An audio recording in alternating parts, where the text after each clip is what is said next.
है कि या ना तो सीबीआई इन्वेस्टिगेट करेगी ना ईडी इन्वेस्टिगेट करेगी। तो अब जिम्मेदारी कोर्ट पे है। कोर्ट क्या करती है? कोर्ट को एक जैसे 2G में एक SIT बनानी चाहिए और खुद नियुक्ति करनी चाहिए लोगों की उस SIT में।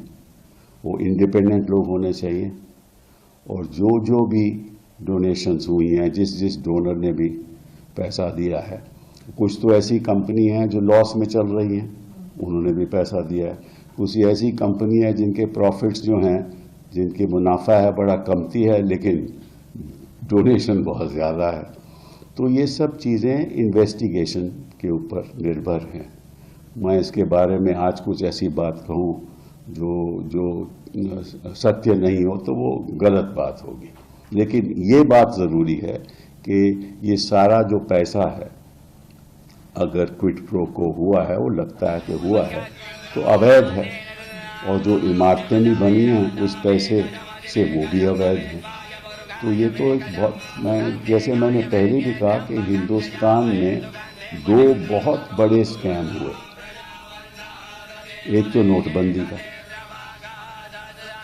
जहां करोड़ों रुपए जो कैश में थे लोगों के, किसी ने कोई कंप्लेंट नहीं की, कोई इतराज नहीं किया, सभी ने अपना पैसा बदल दिया।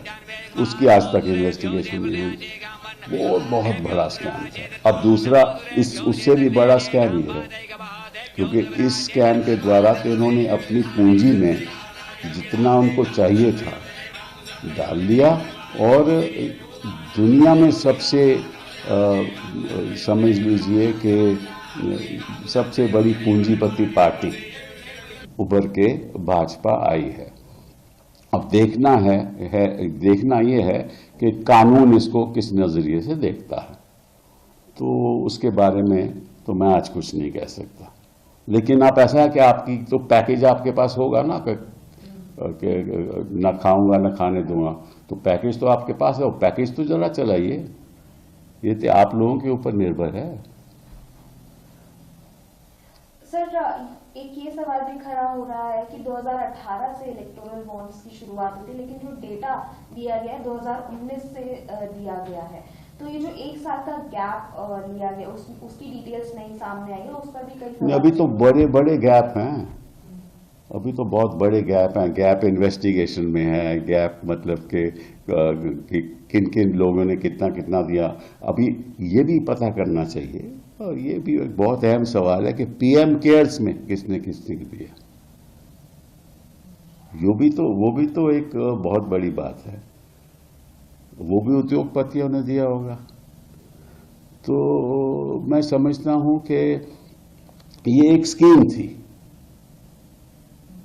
और स्कीम के द्वारा हुआ। और इस स्कीम के जो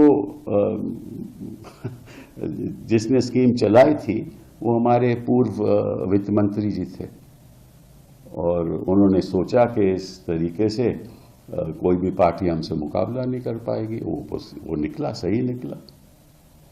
जिसके पास पैसा है उसी के पास खेल है। Sir, how do you see the mismatch of the data that has been submitted by the SBI? क्या जो जिस तरह उन्होंने कोर्ट में बोला उसके बाद सबमिट किया, लेकिन there is a mismatch. What is the mismatch? The donor and the amount that is. That is not a mismatch. That is yet to be investigated. Yes. Yeah, so you can't say it's a mismatch, right? You have to find out which political party got which donation. That's a matter again of investigation. The court in its order has not said that you must actually look at the entire chain of as to how electoral bonds changed hands. But many of these are direct. Many of these are direct in any case. The companies that are given the bonds are direct. Now the question is who the bonds went to, that's all. That the 2 bond numbers can be found out easily. That's not an issue. That's again a matter of investigation.